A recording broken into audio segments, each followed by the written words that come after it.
7 de la mañana, 5 minutos. Saludamos al ex ministro de Finanzas, Fausto Ortiz. ¿Cómo le va, economista? Buen día. ¿Cómo estás, Javier? Buenos días, saludos cordiales. Gracias por aceptar esta invitación. ¿Es la hoja de ruta que se buscaba con la renegociación de los bonos o no?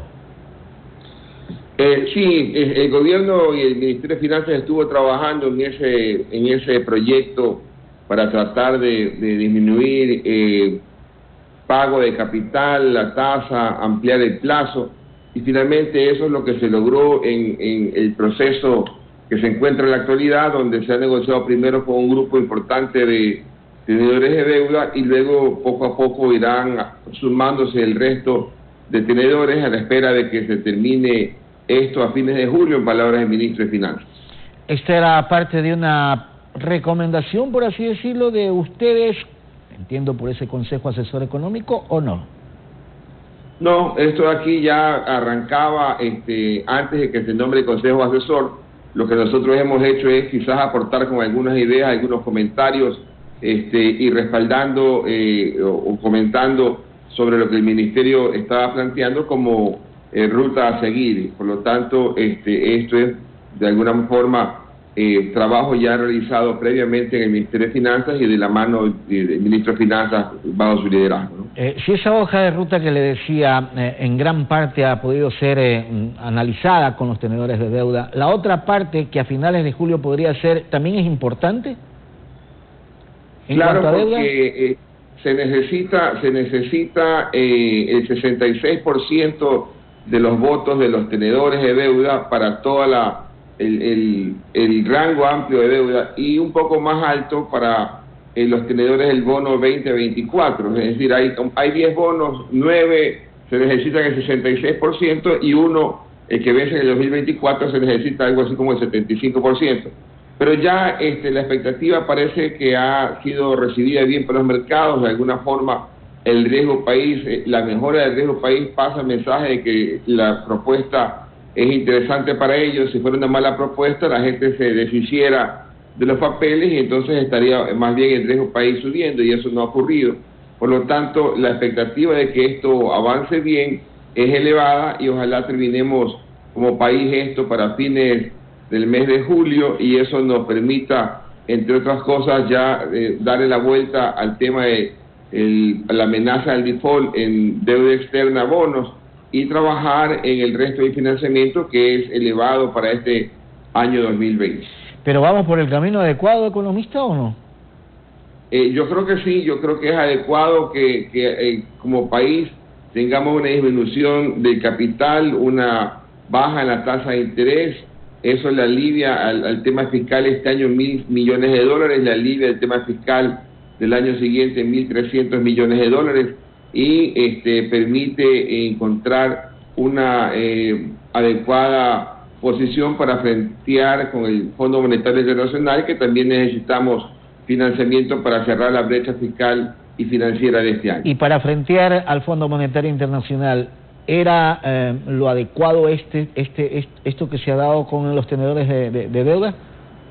Sí, porque en marzo de este año se pidió al Fondo Monetario un financiamiento extraordinario para la emergencia de que llegó finalmente en el mes de mayo por 648 millones de dólares, y ahí se firmó una carta de intención. En esa carta de intención el ministro de Finanzas le dijo al Fondo Monetario Internacional que iba a tratar como país de bajar la necesidad bruta de financiamiento para que el año 2025 al 2030 se ubique en un 6% del Producto Interno Bruto y no en el 15 o 14% que se encuentra en este momento, es decir, una reducción importante en el tema de la necesidad de buscar financiamiento. Y el acomodo con la expectativa de los bonos y en lo que se pueda aprobar en este mes va en esa ruta, porque disminuye el pago de capital, disminuye el pago de interés, disminuye entonces la necesidad de financiamiento, y eso está de acuerdo a lo que el gobierno nacional le planteaba al Fondo Monetario, y también entrará en discusión cuando se vuelva a analizar el nuevo acuerdo con el fondo. ¿Son más los beneficios? ¿Es altamente positiva esta acción tomada por el gobierno desde el punto de vista económico? Sí, y hay que quizás destacar algo, ¿no? ¿Qué? Si el ministro de Finanzas hubiera sido egoísta en el sentido de que no me importa las cifras fiscales de los siguientes gobiernos, hubiera quizás simplemente negociado, pospongamos los intereses de este año, pospongamos los intereses del siguiente año, y que el siguiente gobierno vea cómo enfrenta la situación de los bonos.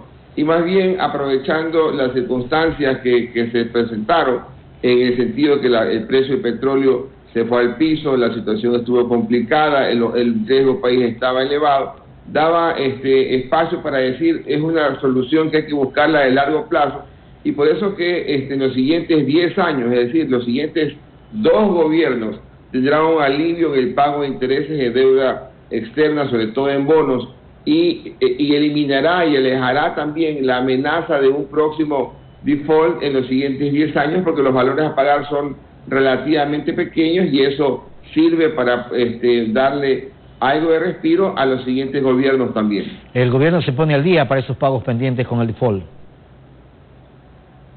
El gobierno se pone al día hay 3.000 millones de dólares de atrasos en el presupuesto del Estado al mes de junio, 3.000 millones, de los cuales 600 millones son intereses de deuda, que claramente eso no se pagará, por lo tanto habrá que hacer una reducción en ese gasto.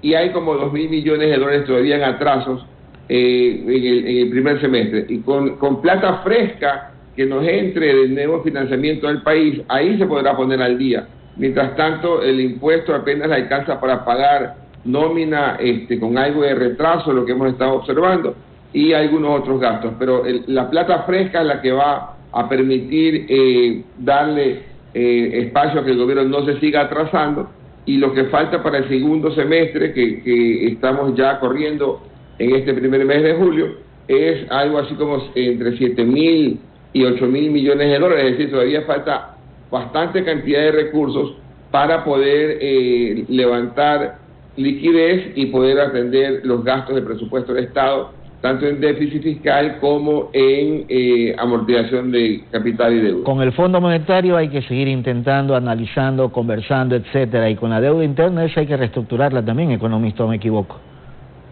Hay que tratar de lograr el acuerdo con el Fondo Monetario en este mismo mes o máximo el siguiente. Habrá que tratar de ver qué espacio hay de mejora con la deuda china, con la deuda interna, con la consecución de financiamiento y la identificación de algunos recursos adicionales. No es tarea sencilla, la situación ya venía complicada antes de la pandemia, había que buscar 9.000 millones de dólares, con la pandemia había que buscar 13.000 millones de dólares, hasta el primer semestre se consiguieron 3.600, por lo tanto falta todavía alguna cantidad importante de recursos, y en esa línea el gobierno tendrá que seguir negociando para tratar de darle la vuelta al año 2020, y ojalá la situación sanitaria no se complique otra vez como se ha ido complicando en algunos países del mundo. Ahora, con esto, economista, los empresarios están viendo altamente beneficioso, digo yo, este tema de la renegociación, porque lo que están planteando entonces ahora es que el gobierno enfoque su actividad en impulsar a la productividad y no en tributos. Sí, es que eso es importante también observarlo, ¿no? El ahorro de intereses en el gasto en este año es 1.000 millones, que equivaldría a 2 puntos del PIB en este año, 2 puntos del IVA en este año. El ahorro en impuestos para el siguiente año es como 1.300 o 1.500 millones, que equivaldría a haber disminuido o aumentado, como quiera verlo, el tema del IVA en el siguiente año. Es decir, esa disminución de gasto le quita la presión al gobierno de ir a buscar más impuestos para tratar de compensar ingresos. O sea, se ha logrado, al menos en los 2 siguientes años, lo que siempre estamos buscando, el recorte en el gasto corriente, que es muy difícil. La situación es temporal, da una ventana de tranquilidad para los siguientes, el año actual y el próximo, para poder ir a buscar mejorar el gasto, en el sentido de buscar todavía eficiencias, buscar todavía recortes con menos presión, y ojalá alejar la posibilidad de incrementar impuestos para que la gente pueda ir pensando. Pero la ventaja mayor que le da la renegociación del sector privado es que ya el riesgo país, a la vuelta de 30 o 45 días, seguramente va a ir mejorando drásticamente. Ya no tendremos los 4.500 que tuvimos hace un par de meses, ni los 3.300 que tuvimos la semana pasada, ya empezó a mejorar un poco el riesgo país en esta semana, y ojalá cuando ya se perfeccione el acuerdo, el riesgo país baje drásticamente y de esa manera el empresariado privado también tenga acceso a financiamiento para desde ese lado ir reactivando la economía. ¿Para impulsar la productividad es necesario bajar el IVA o no? No, la productividad no viene atada al impuesto de valor agregado, la productividad viene atada más bien al sector laboral que pueda hacer el trabajo en mejor forma, a que mañana, si es que hay costos elevados por el tema salarial, quizás pueda el gobierno dar incentivos a temas de exportación.